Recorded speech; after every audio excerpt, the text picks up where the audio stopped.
ہماری زندگی بڑی قیمتی ہے، ایک ایک سانس بامقصد ہونا چاہیے، لیکن ہم اپنے وقت کو کس آوارگی کے ساتھ، کس بے دردی کے ساتھ گزارتے ہیں۔ حضرت امام شافعی کہتے ہیں کہ میں نے فقیروں سے دو باتیں بڑی پتے کی سنی اور انہوں نے مجھے بڑا نفع دیا۔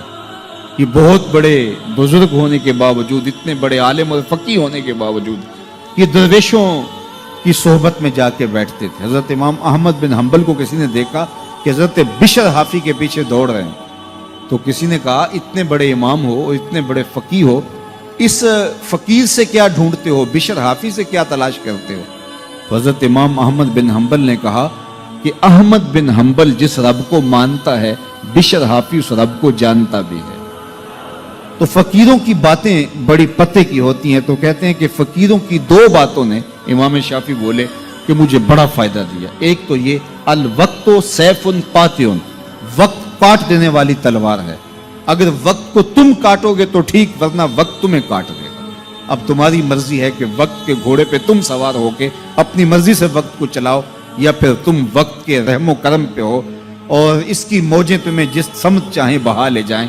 اب تمہارا اختیار ہے کہ تم اپنا وقت کیسے گزارتے ہو۔ دوسری بات جس نے مجھے بڑا نفع دیا وہ یہ کہ اپنے آپ کو نیکی کے کاموں میں لگا دو، ورنہ نفس تمہیں برائی کے کاموں میں مشغول کرتے۔ اپنے ارد گرد تانا بانا ایسا بن لو، اپنے حالات ایسے بنا لو، اپنی دوستی ایسی وضع کر لو کہ تم نیکی کے ماحول میں رہو، ورنہ شیطان برائی کے اندر مبتلا کرنے میں دیر نہیں کرے گا اور نفس تمہیں جو ہے وہ شر میں مبتلا کر دے گا۔ تو فرمایا کہ کسی شخص کے اسلام کا حسن یہ ہے کہ وہ بے مقصد کاموں کو چھوڑ دے۔ ہم تو بعض اوقات بیٹھتے ہیں تو گھنٹوں بے مقصد بیٹھے رہتے ہیں اور قیمتی سے قیمتی وقت ضائع کرتے ہیں۔ حضرت اویس کرنی رضی اللہ تعالیٰ عنہ کو حضرت عمر رضی اللہ تعالیٰ عنہ اور حضرت علی المرتضیٰ رضی اللہ تعالیٰ عنہ ملنے گئے، حضور کا سلام دیا، حضور کا پیغام دیا، اللہ اکبر۔ تو ویسے کرنی تو تڑپ گئے نا، چشمان سے آنسو ہیں اور بار بار پوچھتی ہیں میرے حضور کے لبوں پہ میرا نام کیسے آیا تھا۔ حضور نے کہا تھا نا کوئی اویس بن عامر کو ملے اور میرا سلام دے اور اس سے کہے کہ میری امت کی بخشش کی دعا کرے، اللہ اکبر۔ تو یہ ملنے گئے حضور کی وصیت اور حکم کے مطابق، حضور کا سلام دیا، تو یہ بار بار کہتے تھے حضور کے لبوں پہ میرا نام کیسے آیا، اللہ اکبر۔ تو جب یہ تڑپ دیکھی تو کہا اتنی محبت اور اتنا پیار تو حضور کو ملنے نہیں آئے، حضور کو دیکھنے نہیں آئے۔ تو حضرت اویس کرنی فرمانے لگے تم نے میرے حضور کو دیکھا ہے؟ تو یہ خاموش ہو گئے، تو کہنے لگے میں نے نہیں نہ دیکھا تو مجھ سے پوچھ لو، تم پہلے بتاؤ کہ حضور کے ابرو جڑے ہوئے تھے یا کھلے ہوئے تھے؟ اللہ اکبر، تم نے تو حضور کو دیکھا ہے تو ذرا بتاؤ نا۔ پھر خود ہی فرمانے لگے جس نے نہیں دیکھا اس سے پوچھ لو۔ کہا کوئی قریب سے دیکھتا تو کھلے ہوئے نظر آتے، دور سے دیکھتا تو جڑے ہوئے نظر آتے۔ معلوم ہوا کہ حضور کی قربت میں ہی رہے ہیں اگرچہ بظاہر دور رہے ہیں۔ تو یہ اتنے جلیل القدر صحابی ملنے گئے، کچھ دیر باتیں کی، اس کے بعد حضرت اویس کرنی نے ہاتھ بڑھا دیے، کہا اچھا آپ نے بھی آخرت کی تیاری کرنی ہوگی، میں نے بھی کرنی، اچھا حشر کو ملیں گے۔ اللہ اکبر۔ تو وقت بہت قیمتی ہے، کسی کے اسلام کا حسن یہ ہے کہ وہ بے مقصد کاموں کو ترک کر دے۔ میں کوئی بہت لمبی عمر نہیں رکھتا، لیکن مجھے آج سے 35 سال پہلے کے حالات کی ہوش ہے، اور جو میرے سے زیادہ عمر میں ہیں وہ اس سے پہلے کے حالات جانتے ہیں۔ تو میرا بنیادی طور پہ ایک دیہات سے تعلق ہے، تو میں اچھی طرح جانتا ہوں کہ لوگوں کے پاس جو آج کچھ ہے وہ آج سے 35-40 سال پیچھے نہیں تھا۔ بالخصوص دیہاتوں کے اندر لوگوں کے پاس ایک یا دو جوڑے ہوتے تھے اور انہیں بار بار پہنتے تھے۔ کسی شادی یا بیاہ کے موقع پہ جانا ہوتا تو بعض اوقات کسی سے وہ لباس یا جوتے مانگ کے لے کے جاتے۔ مجھے اچھی طرح یاد ہے کہ اس زمانے میں لوگ اپنے کندھے پر ایک کپڑا رکھا کرتے تھے، اور شادی پر اگر کسی نے جانا ہوتا تو جس کا کپڑا بہت اچھا ہوتا تو اس سے وہ مانگ لیا کرتے تھے کہ میں نے ذرا شادی پہ جانا ہے۔ بڑے بھائی کے جوتے پہن لیا کرتے تھے، اور اسی طرح گزر ہوتا تھا۔ کبھی کوئی شکوہ زبان میں پیدا نہیں ہوا تھا، اور لوگوں کے شکستہ سے کچے گھر ہوتے تھے، اور گھر کے صحن میں ایک درخت ہوتا تھا، دوپہر وہاں کاٹ لیتے تھے۔ اکثر لوگ دوپہر کا کھانا تیار نہیں کرتے ہوتے تھے، دودھ پی کر کے ہی گزارا کر لیتے تھے، صبح کو ناشتہ اور شام کو کھانا ہوتا تھا، لیکن اس کے باوجود اللہ کا شکر کیا کرتے تھے۔ یہ پچھلے دن میں گزرا تو دیکھا کہ بچے کھیل رہے ہیں اور غبارے پھوڑ رہے ہیں، اور جب غبارہ پھٹتا ہے نا تو بچے خوش ہوتے ہیں، کہہ لگاتے ہیں۔ پھر دوسرا غبارہ ہے، وہ اس سے کھیلنے لگ جاتے ہیں، اور پھر جب وہ پھٹتا ہے تو پھر خوش ہوتے ہیں۔ تو میں ذرا رک گیا اور اس منظر کو دیکھنے لگا، اور پھر میں نے کہا کہ غبارہ پھٹتا ہے تو یہ بچے خوش ہوتے ہیں، لیکن جب ہمارا زمانہ ہوتا تھا، جب ہم بچے تھے تو غبارہ پھٹتا تھا، ہم رونے لگ جاتے تھے، کیونکہ کھیل ہی ختم ہو جاتا تھا۔ ایک ہی غبارہ ہوتا تھا 5-6 بچوں کے پاس، اور غبارہ پھٹ گیا تو کھیل ختم، تو سارے رونے لگ جاتے تھے۔ اور اب یہ غبارے پہ غبارہ پھوڑ رہے ہیں اور خوش ہو رہے ہیں، تو کہاں سے کہاں ہم آ پہنچے۔ لیکن اس زمانے میں اگر کسی سے پوچھا جاتا، لوگ پیدل سفر کرتے اور لباس بھی پورے نہ ہوتے، تو جب کسی سے پوچھا جاتا کیا حال ہے تو وہ لمبا ہاتھ کر کہتا ہے اللہ کا شکر ہے۔ اس کی باڈی لینگویج بتاتی تھی کہ وہ اس کا رواں رواں اللہ کا شکر ادا کر، تو اس کا لہجہ بتاتا تھا، اس کا انداز بتاتا تھا کہ وہ اللہ کا شکر کس گہرائی قلب سے کر رہا ہے، تو وہ کہتا ہے اللہ کا شکر ہے۔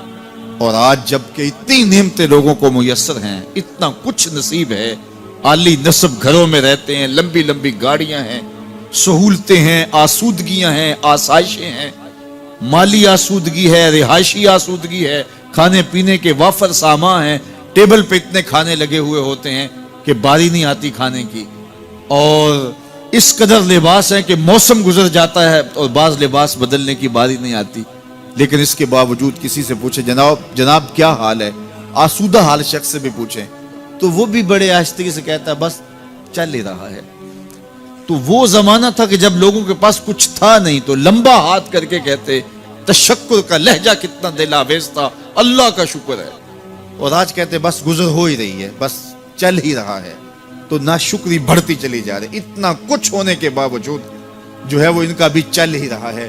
تو کہا ان الانسان لربہ لکنود، بے شک انسان اپنے رب کا ناشکر ہے۔ اتنی نعمتیں کھانے کے باوجود، اتنی دولتیں سمیٹنے کے باوجود، اتنی عزتیں پانے کے باوجود، اتنی آسائشیں حاصل کر چکنے کے باوجود، دولت کے اتنے انبار رکھنے کے باوجود، اس کی زبان بولتے ہوئے کتنے بخل سے کام لیتی ہے کہ بس گزر اوقات ہو ہی رہی ہے۔ اور میاں تیرے رب نے تجھے اتنا کچھ دیا، یہ دولتیں، یہ دولتوں کے انبار، یہ آسودگیاں، یہ بہاریں، یہ سب کچھ نہ ہوتا، تجھے زندگی بخش دی تھی، اس کا ہی شکر تیرے اوپر واجب تھا۔ اللہ اکبر۔ اللہ نے حضرت انسان کو یہ جو کچھ دیا ہے، کتنی چیزیں ہیں ہمیں پتہ بھی نہیں کہ وہ نعمت ہے، لیکن اللہ نے ہمیں عطا کی۔ دنیا کا ایک امیر ترین شخص تھا اناسس، تو اس کے یہ آنکھوں کے جو پپوٹے تھے یہ کام کرنا چھوڑ گئے، ہمیں کبھی اس کا احساس بھی نہیں ہوا کہ یہ کوئی نعمت ہے۔ آٹومیٹک سسٹم میرے رب نے لگایا، ادھر تنکا اڑا ادھر آنکھ بند ہو گئی، لیکن اس کو مسئلہ کیا ہوا کہ یہ پٹھے اس کے ختم ہو گئے اور وہ اپنی مرضی سے آنکھیں نہیں بند کر سکتا تھا۔ ڈاکٹر سلوشن ٹیپ لگا کے آنکھیں کھول دیتا اور جب اس نے سونا ہوتا تو وہ بند کر دیتا۔ دنیا کے امیر ترین لوگوں میں سے ایک نام تھا، تو کسی نے اس سے پوچھا کہ تیری زندگی کی سب سے بڑی خواہش؟ اس نے کاش اپنی آنکھیں اپنی مرضی سے کھول سکوں۔ کہا اس کے لیے تجھے کوئی قیمت لگانی پڑے تو کتنے پیسے لگا سکتا ہے؟ کہا ساری دولت لگ جائے، کاش میں اپنی آنکھیں اپنی مرضی سے کھول سکوں۔ مجھے یہ بتائیے کہ حضرت انسان کو کیا کچھ نہیں اللہ نے دیا۔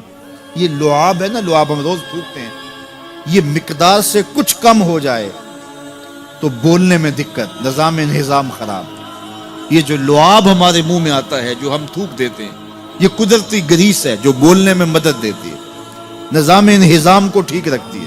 اور اگر یہ لعاب کم ہو جائے مقدار سے تو نظم خراب ہو جائے۔ اللہ اکبر۔ تو ہم نے کبھی سوچا کہ یہ بھی نعمتیں ہیں؟ باقی روشن آنکھیں، چمکتا چہرہ اور زور آور ہاتھ، چوڑی چھاتی، دھڑکتا دل، اور کہتے ہیں اس دماغ کا اگر کمپیوٹر تیار کیا جائے تو نیو یارک شہر سے بڑا ایک بکریاں چلانے والے شخص کے دماغ کا کمپیوٹر بنا۔ یہ حضرت انسان کو اللہ نے اتنا کچھ دیا ہے، اور پھر اس کو نعمتیں دی، عزتیں دی، جائیدادیں، زمینیں، لمبی لمبی گاڑیاں، عالی نسب پلازے، کتنا کچھ دیا، پھر خوبصورت اولادیں دی، کیا تسکین قلب کے لیے رکھا اس نے۔ تو اس کے باوجود بھی یہ کہہ رہا ہے بس چل رہا ہے، گزر اوقات ہو رہی ہے۔ ان الانسان لربہ لکنود، انسان اپنے رب کا کتنا ناشکرا ہے، اس نے کیا کچھ اسے عطا کیا، کیا کچھ عطا کیا، لیکن یہ شکر کا کلمہ بھی نہیں بولتا، بخل سے کام لیتا ہے، تو کہا یہ ناشکرا ہے، اور اس پر کوئی خارج سے دلیل لانے کی ضرورت بھی نہیں ہے۔ وَإِنَّهُ عَلَىٰ ذَلِكَ لَشَهِيدٌ، اور یہ خود اس پہ گواہ ہے۔ ذرا اپنے اندر اتر کے دیکھے تو یہ کتنا بخل کرتا ہے شکر ادا کرنے میں، اسے خود سمجھ آ جائے گی۔ وَإِنَّهُ لِحُبِّ الْخَيْرِ لَشَدِيدٌ، اور اس کی ایک خصلت یہ ہے کہ یہ دولت کی محبت میں بڑا سخت ہے۔ دولت کی محبت یہ بہت زیادہ اپنے سینے میں پال چکا ہے، اور یہ دولت اس کی محبوبہ بن گئی ہے۔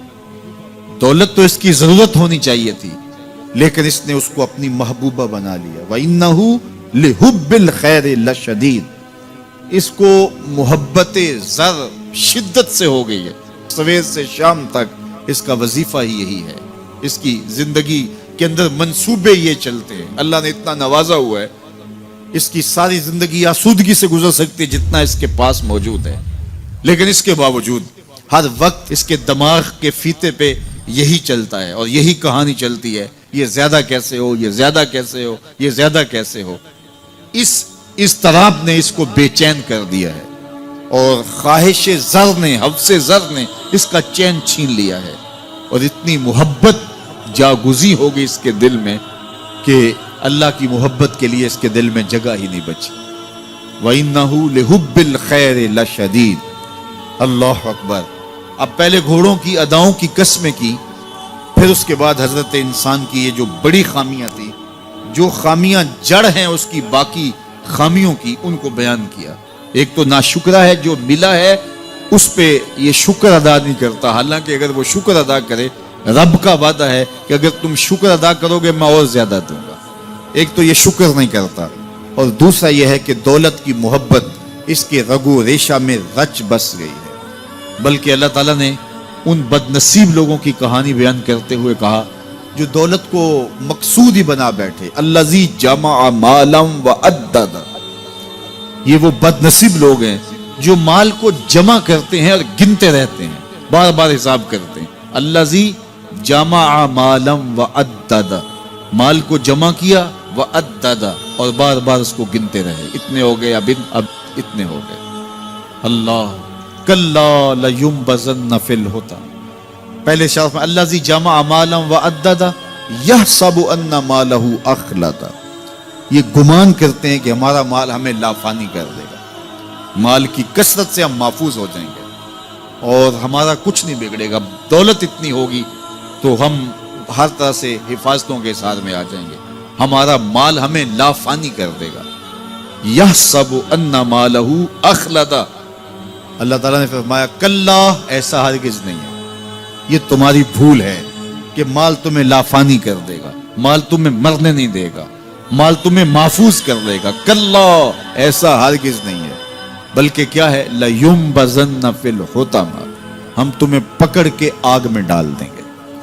لَيُنبَذَنَّ کے لفظ پہ اگر غور کیا جائے تو عربی میں جب ان کا جوتا پرانا ہو جاتا تو پرانا جوتا جب پہننے کے بھی قابل نہ رہتا تو اس کو اتار کے ایسے حقارت سے پہنتے، اور اس کے لیے لفظ استعمال کرتے نبذت النال، میں نے جوتا پھینک دیا، وہ جوتا جو پاؤں میں ڈالنے کے بھی قابل نہ رہے اور اتنا پرانا ہو جائے کہ اس کو اب جو ہے وہ مزید مرمت بھی نہ کروانا ممکن ہو، تو اس کو پھر پھینکا جاتا ہے، اور پھر اس کو وہ حقارت سے پھینکتے ہیں، اور وہ جوتا چلتے ہوئے تنگ کرتا ہے تو پھر اس کو اتار کے حقارت سے رب پھینک دیتے ہیں، تو اس کے لیے لفظ بولتے ہیں نبذت النال، میں نے جوتا پھینک دیا، حقارت سے پھینکنے کو نبض کہتے ہیں، اور یہی لفظ اللہ تعالیٰ جل شانہ نے فرمایا کلا لینبذن فی الحطمہ، اے اہل عرب، جس طرح تم جوتا پرانا حقارت سے پھینکتے ہو، ہم حقارت سے تمہیں آگ میں ڈال دیں گے۔ کلا لیمبزن فی الحطمہ. یہ ان مالداروں کی کہانی ہے جنہوں نے مال کو اپنا معبود بنا لیا, مال کو اپنا مقصود بنا لیا. مال مال مال, ہر قدر پامال کر دی, ہر قدر کی قربانی دے دی مال کے بدلے, اور مال ہی ان کا مقصود بن گیا. اور یہ سمجھے کہ یہ مال جو ہے وہ ان کو لافانی کر دے گا, ان کو مرنے نہیں دے گا, ان کے لیے حفاظتی حصار بن جائے گا. کلا لیمبزن فی الحطمہ وما ادراک ما الحطمہ. اللہ فرماتا ہے جانتے ہو جس حطمہ میں, جس آگ میں تمہیں ڈالا جائے گا وہ آگ کیا ہے؟ مل حطمہ, کیا تمہیں پتا ہے وہ حطمہ کیا ہے؟ پھر خود فرمایا نار اللہ الموقدۃ التی تطلع علی الافئدہ. یہ اللہ کی جلائی ہوئی آگ ہے جو دل کھا جائے گی, جو کلیجے چاٹ جائے گی.